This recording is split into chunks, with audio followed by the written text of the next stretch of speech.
C'est OK? Allocution prononcée au cimetière de Seuilly le mardi 20 juin 2023 en présence d'un public ami. Allocution. Nous voici ce mardi 20 juin 2023 rassemblés dans le calme et la paix de ce cimetière de village parmi les herbes sauvages sur les pierres en désordre. J'essaye un peu de poésie. L'effacement des dates remontant au plus loin des temps, ce qui n'est pas vrai. Lieu de calme, lieu de paix quand on n'est pas là. Dans un monde angoissé, au proie aux démons de sa propre perte, de plus en plus incapable d'en enrayer le cours. Et ceci, c'est le thème principal et récurrent de l'œuvre majeure d'un homme, celui dont le buste de bronze, ici par-dessus le mur, nous fait un clin d'œil, François Rabelais. Rabelais né ici tout près à vol d'oiseau, mais dont la famille avait à Seuilly même sa résidence de campagne, la maison de la Devinière, centre névralgique de l'œuvre, lieu poétiquement habité, point d'intensité absolue de toute l'œuvre, où elle établit en nous sa géographie de légende, les points de repère optiques, acoustiques qui nous entourent, le grand chemin de Loudun, le gué de Vède, les châteaux et bourgades de Lernay, la Roche-Clermont, la silhouette du Coudray Montpensier, et sous Montsereau, le chemin de Huim à Varennes, sont la scène fondatrice, carpente depuis 500 ans sans faiblir, les protagonistes de l'œuvre pour tendre l'irréconciliable, ces pulsions mauvaises que l'homme en permanence s'applique à lui-même, indissociablement des aspirations à comprendre, rêver, inventer, voyager, qui sont tout aussi bien l'homme, cet autre petit monde qui est l'homme. Les tombes d'écrivains, médiation matérielle, médiation concrète, entre devant nous la pierre et en nous ce remuement de l'œuvre. Nous venons régulièrement sur la tombe de Baudelaire, sous la tour Montparnasse, dans le fracas de la ville, posé à la verticale entre les dépouilles de sa mère et de son beau-père, et ses fourmis dans les interstices qui se repaissent de son cerveau.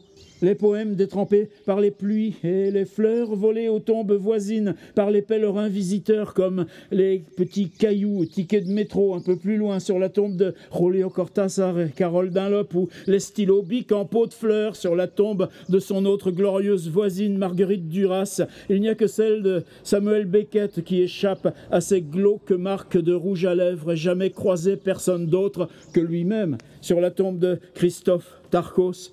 Au Père-Lachaise, Proust, sous une dalle de marbre aussi futée qu'un frigo, et nul qui se doute du tunnel clandestin foré sous l'allée pour qu'une fois l'an, nous venions nous recueillir à même le catafalque. Ce fut découvert, cela reste toléré. Et Balzac, une tombe de prestige sous bronze, même admirable bronze, bien moins émouvante qu'à 2 pas les tombes de Gérard de Nerval ou Guillaume Apollinaire, le tombeau de Balzac.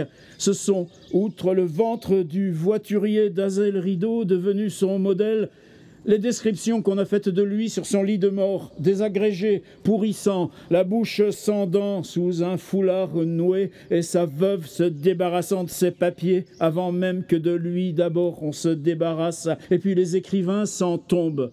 Qu'on relise chaque année les premières visites d'Edmond de Goncourt à son frère Jules sur les hauteurs de Montmartre dans Paris assiégé, les canons, les feux et ces convois anonymes qu'il décrit sans savoir que l'un d'eux est pour un jeune de 24 ans avalé par famine et misère dans Paris en guerre qui s'appelle Isidore Ducasse et nous a légué les champs de Maldoror. Paris a avalé aussi la tombe de Rabelais, l'église de la rue des Jardins Saint-Paul, détruite sans date certaine à la fin du XVIIIe siècle, du cimetière attenant, on ne s'est pas préoccupé, éventré, creusé pour les fondations neuves, actuellement terrain multisport. Quand on ramassait en tas ossements, débris et poussières, on les déposait, dit-on, en vrac dans les catacombes, par l'ouverture la plus proche du réseau infini des catacombes. Tant de fables. Qu'en 1846, on aurait identifié le pauvre cercueil parce que au pied d'un arbre, un noyer, non vérifié. En 1884, on foulait encore aux pieds des ossements. Gambetta s'émeut de ce qu'ils puissent être ceux de Rabelais. Vérifié. On ne sait même pas la date de sa mort. sinon qu'un acte notarié du 15 mars 1553 dit qu'elle date de quelques mois, avant qu'un siècle plus tard on le dote d'une date commode mais fictive. Alors nous tous, ici, ce jour, rassemblés en cette heure, en ce lieu, pour un geste historique, commun, symbolique, avons décidé de rendre à Rabelais sa tombe. Voici de la poussière. Dans le dédale des catacombes, loin des randonnées pédestres et touristiques qui en font le succès, on m'a conduit, et que le guide en soit remercié et tout ce qu'il m'a appris. Dans ces coudes où il est le plus probable que le vrac des jardins Saint-Paul a été déposé. Ce dimanche même, nous y avons prélevé cette poussière, privilégiant les couches les plus anciennes, les plus basses. Qu'elle soit, cette poussière, celle de Rabelais, le célèbre tombeau du soldat inconnu dont la tombe à l'Arc de Triomphe de l'Étoile accueille un feu perpétuel tous les ans ranimé. Qui est-il? Lire Parabole de William Faulkner, qui en bâtit toute une histoire. Mais nous traversons le monde tout entier s'il faut, pour nous rendre sur la tombe de William Faulkner, ou celle d'Ibn Battuta, ou celle de Franz Kafka, ou celle de Howard Phillips Lovecraft, pour la poussière, ou pour ce que nous portons en nous, obscurément, de l'œuvre que nous voulons mieux rejoindre. Aujourd'hui, ensemble, en cet instant, restituons au vieux et beau cimetière de Seuilly, au cœur du cœur des livres de Rabelais, et sous ce ciel sien, même si pas beau aujourd'hui, la poussière de Rabelais.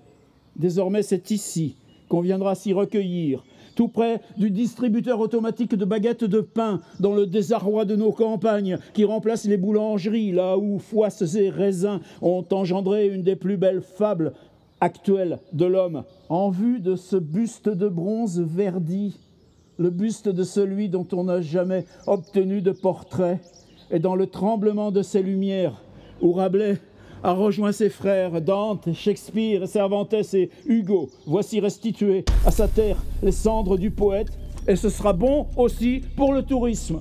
Merci.